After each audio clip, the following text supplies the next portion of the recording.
បាទសួស្តីបងប្អូននៅក្នុងបណ្ដាញសង្គមទាំងអស់គ្នាបានលោកគ្រូអ្នកគ្រូរៀមសបនទាំងអស់ជាទីគោរពជាទីរាប់អានថ្ងៃនេះគឺខ្ញុំមានប្រភេទនៃអង្គនាងពួនរលេះដាច់ខ្លឹមវ៉ក្លូតបងប្អូនណាបាទប្រមាណគ្រាប់ឬក៏ប្រមាណអង្គនេះបងប្អូនណាគឺយកមកដាក់ថតចែកជូនដល់បងប្អូនទស្សនានៅក្នុងបណ្ដាញសង្គមបងប្អូនណាបាទនាងពួនរលេះដាច់ខ្លឹមវ៉ក្លូតຂະຫນាតបន្តោងតូចបងប្អូនណាគឺຂະຫນាតបន្តោងតូចឥឡូវនេះគឺខ្លឹមវ៉ក្លូតគឺរលែងចង់បានហើយបងប្អូនណាគឺរលែងចង់បានហើយបាទខ្លឹមនាងពួនរលេះដាច់ខ្លឹមវ៉ក្លូតបងប្អូនណាបាទនាងពួនរលេះដាច់ខ្លឹមវ៉ក្លូត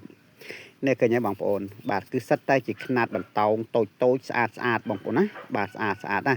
បាទនេះគឺខ្លឹមគាត់គឺសាច់គាត់ឡើងលាយសាច់មួយបងប្អូនណាបាទគឺលាយសាច់មួយតែម្ដង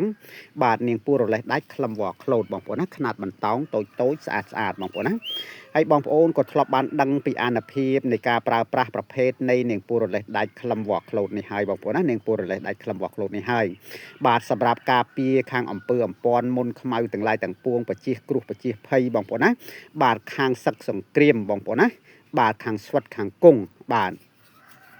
ចឹងប្រភេទនៃនាងពួររលេះដាច់ខ្លឹមវ៉ក្លូតនេះគឺមានអានុភាពខ្លាំងណាស់បងប្អូនណាខាងរិទ្ធអំណាចខាងរិទ្ធតេជះបងប្អូនណាយើងដាក់តាមខ្លួនដាក់តាមឡានម៉ូតូតាណាមកណាគេថាសុខសบายតាមផ្លូវជារៀងរហូតបងប្អូនណាបាទទាំងទៅទាំងមកបងប្អូនណាទាំងទៅទាំងមកបាទ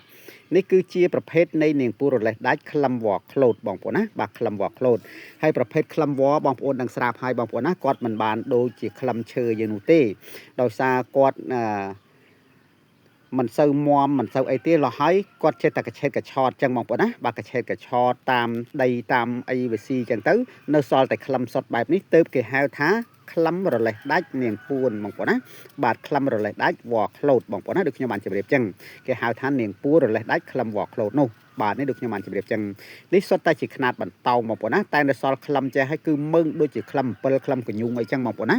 បាទស្អាតណាស់សម្រាប់យើងទុកគោរពបូជាថាសាសម្រាប់យើងយកទៅសាងជាតួអង្គអីផ្សេងបងប្អូនណាបាទតែខ្លឹមទាំងអស់នេះគឺយើងមិនអាចសាងជាតួអង្គបានទេបាទនាងពួររលេះដាច់នេះដោយសារគាត់ស្ដាងតូចតែយើងអាចធ្វើជាຂະຫນាតបន្តោងបានបងប្អូនណាអាចធ្វើជាຂະຫນាតបន្តោងបានអញ្ចឹងខ្លឹមរលេះដាច់នេះគឺមានអង្គខ្លះក៏យើងអាចសាងបានអង្គខ្លះក៏មិនអាចសាងបានដែរបាទដូចជាមួយអង្គឬក៏មួយដុំធំនេះគឺយើងអាចសាងជាតួអង្គបានបងប្អូនណាយើងអាចសាងជាតួអង្គអីក៏បានដែរដោយសារគាត់សាច់គាត់គឺណែនប៉េះតែម្ដងបងប្អូនណាបាទនេះឃើញទេបងប្អូនបាទគឺខ្លឹមតាំងពីសម្បកឡើងមិនដឹងជាគាត់តែងសាក់ប្រហែល10ឆ្នាំហើយទេបងប្អូនណាដូចខ្ញុំបានជម្រាបចឹងបាទនេះហើយគេហៅថានាងពួររលេះដាច់ខ្លឹមវ៉ក្លូតបងប្អូនណាខ្លឹមវ៉ក្លូតមួយដុំឬក៏មួយអង្គនេះគឺយើងអាចយកទៅសាងជាតួអង្គបានបងប្អូនណាអាចសាងជាតួអង្គបានបាទនេះដូចខ្ញុំបានជម្រាបចឹងបងប្អូនណាដូចខ្ញុំបានជម្រាបចឹងបាទដូចខ្ញុំបានជម្រាបហើយបងប្អូនណាបាទប្រភេទនៃនាងពួររលេះដាច់ខ្លឹមវ៉ក្លូតបងប្អូនណាបាទ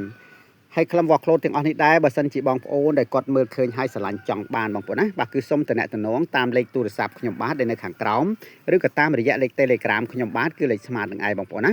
បាទហើយក៏សូមអរគុណច្រើនដែលបងប្អូនទាំងអស់ចូលទស្សនានៅក្នុង Page ខ្ញុំបានដែលមានទំនុកទុកចិត្តលើ Page ខ្ញុំបានឲ្យខ្ញុំបាទផ្ញើអីវ៉ាន់គ្រប់ទីកន្លែងទាំងអស់តែម្ដងបងប្អូនណាហើយបើសិនជាខ្ញុំនិយាយទៅក៏លឺលុះនៅពាក្យសម្ដីត្រង់កន្លែងណាមិនសមរម្យក្តីឬក៏រៀបរាប់មិនបានក្បោះក្បាយក្តីបងប្អូនណាបាទក៏សូមខន្តីអភ័យទោសផងបងប្អូនណាសូមខន្តីអភ័យទោសផងបាទនៅចុងបញ្ចប់នេះក៏សូមជូនពរឲ្យបងប្អូនទាំងអស់បាទជួបប្រទះតែសេចក្តីសុខនិងសេចក្តីសប្បាយរស់ស៊ីទទួលទាន